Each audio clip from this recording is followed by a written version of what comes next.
We got denied from our first RV park and our feelings are hurt. We're gonna go sneak in and find out why we got denied. Let's go undercover.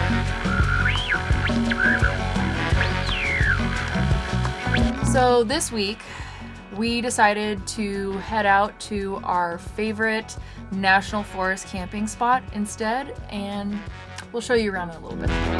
This world is not my home, I'm just a passing through. If heaven's not my home, then hell will have to do. The angels beckon me from this dark and eerie door, and I can't feel at home in this world anymore. Run away, I might just run away. I might just leave it all behind and find another day. Thought it through, good God, I thought it through. We were denied entry into an RV campground. This was our first time trying to stay at an RV campground and our first time getting denied from an RV campground, which now we feel very discouraged. We were denied before we even arrived, and it wasn't due to behavior, cost, or availability. It was due to the age of this RV. So just a brief background, my parents had invited us and even offered to pay for the spot for us to stay with them. So we are super excited, and you can imagine we're pretty disappointed now that we will not even be able to take part in camping at this RV park with them. So this rejection into the RV park has made us a bit curious as to why, and a little later on in this video I'm going to sneak in and I'll bring you guys in the camera and just kind of take a look and see if this place is just like super bougie or what the deal is exactly. But I want to kind of get an inside look as to why we really were rejected. So we're going undercover. Yep. So before we get into the meat of this story and explain everything that happened, if any of you guys in the RV community have experienced this or have any input on this RV age rule at these campgrounds and resorts, we would really love to hear your guys' opinion. If it happened to you, are we in the wrong? Just let us know, because we're genuinely curious.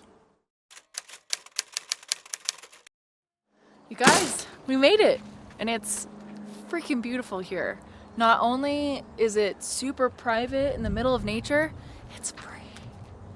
But also, ew, wait. You guys, there's trash. I see lots of trash everywhere, and that's one big thing about being on BLM or National Forest land. There's no one that's gonna come, there's no camp host. No one's coming to clean up after you. It is so important to actually clean up after yourself. I don't even smoke cigarettes, it's disgusting. I probably shouldn't even touch it like this, but let's do a time-lapse trash cleanup of this area before we get settled in. And now I wish to forget like normal people forget.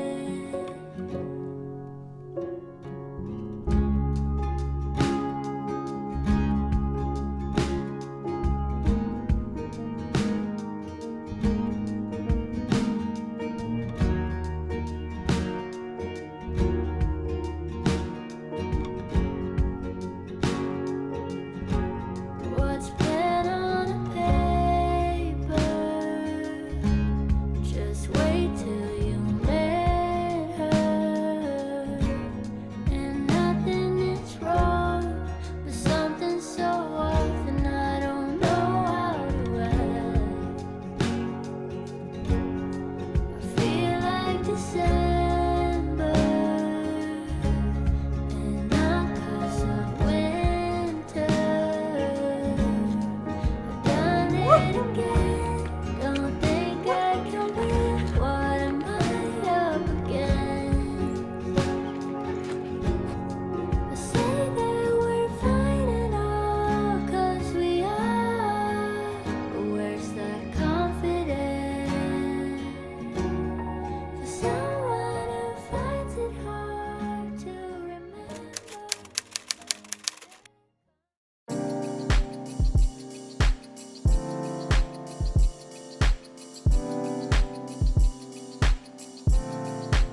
So a little background into what we're working with. We currently have this 1986 Toyota Motorhome, and it was in rough shape, not gonna lie, not gonna sugarcoat that. We knew we were gonna renovate it though. Took us a couple years, but we ended up gutting the interior completely, and it was pretty bad, so we tore down the structure altogether and decided to rebuild it, basically from scratch. So this RV that we're in right now is actually a 2025 complete remodel or rebuild, if you will. Honestly, I would say it's pretty unrecognizable. So every year, my parents like to rent an RV and they stay at RV resorts. They'll invite their friends, family, and we get to hang out, and it's a really good time. They booked us a site now that we're done, and I went online to this RV Campground's website to kind of take a look at their policy to see if there's anything we needed to know or do prior, just to make sure we're all set for the trip. And I came across this policy about an RV not being older than 10 or 20 years. This specific park, I believe it was 20 years old, so it's even a little generous. Immediately I was concerned because on paper this is registered as a 1986 Toyota, because that's what the chassis is. The actual coach and living area, of course, is rebuilt, renovated in 2025 here. So I sent an email to the resort, and after a day or two I got a response, and it was not what I expected. I provided photos of our rig from every angle. What they had told us, this is exactly what the email said. Your recreational vehicle, as pictured, appears to be in below standard condition. Feel free to reach out if you have any further questions or if there's anything else we can assist you with. A new RV. So of course I replied, a little bit confused because this doesn't look that bad, especially compared to when we had it before. And I asked them to be specific if there was anything we could do to make it up to their standard. And I did get a reply a day later, which read, "Hi Joe. Yes, we were unable to approve the RV due to the age and the overall condition. If in the future you upgrade, we will be happy to make a reservation for you." If we upgrade, buy a whole new RV. Yeah, you can imagine how upset and discouraged we were hearing that. And they did not give any specifics. Was it the paint? I asked, and that's what I got, so huge bummer. And one of the most frustrating things that still sits with us is we've put so much work into this RV to make it as nice and as self-contained, reliable as it is. They didn't offer any sort of, hey, bring it on by, we'll do a walk around just to make sure it, meets our standard. I would have appreciated the input of them being like, oh, we'll just get a paint job to match the front to your new build. But I have a feeling that's why we got denied, but we'll get a paint job someday, and I'm very curious if that will fix that visual issue that they're having. Well, honestly, that's enough of us ranting. If you have any experiences with this, just share it below. We'd love to hear about it. What we'd really like to get back to is the type of camping that we knew and loved already when we first bought this, which is free camping. Off-grid. Yeah, BLM land, national forest, national parks too. Those are cool. We made that fresh sourdough earlier, and I think it's time to make some delicious brunch, breakfasty sandwiches off-grid. That's right. Let's go have some fun. Yay.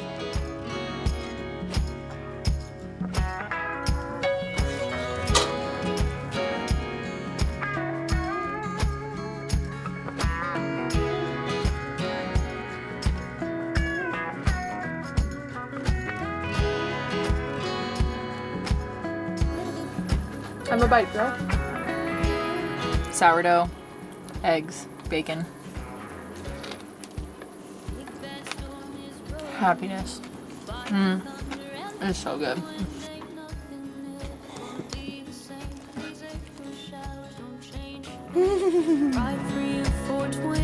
Before leaving our favorite camp spot, we made sure to do one more trash cleanup to make sure that we left this place prettier than we found it.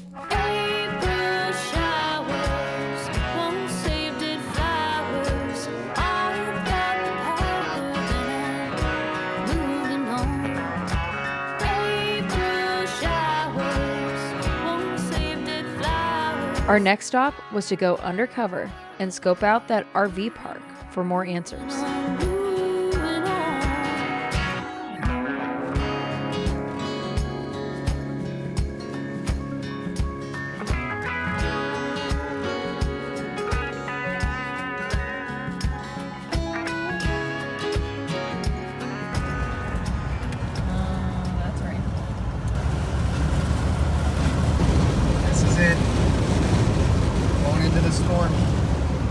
Joe and Emily, tornado chasers.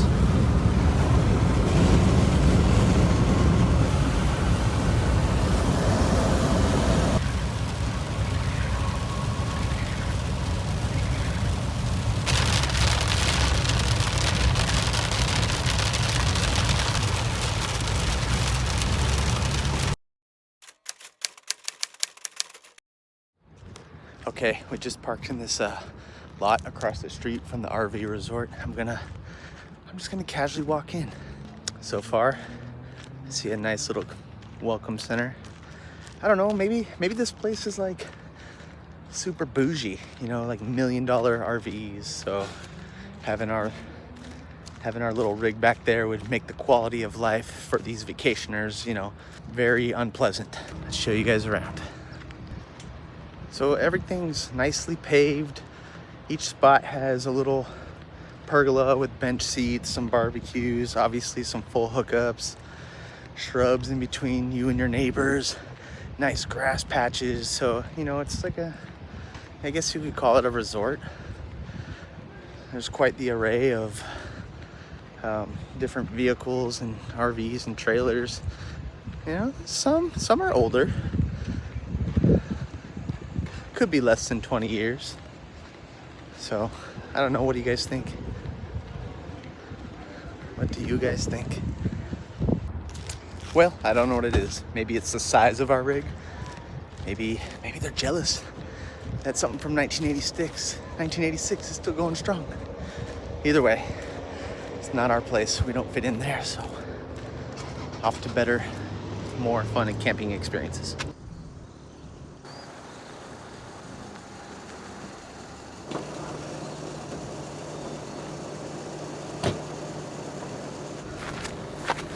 Well, thanks for hanging out with us.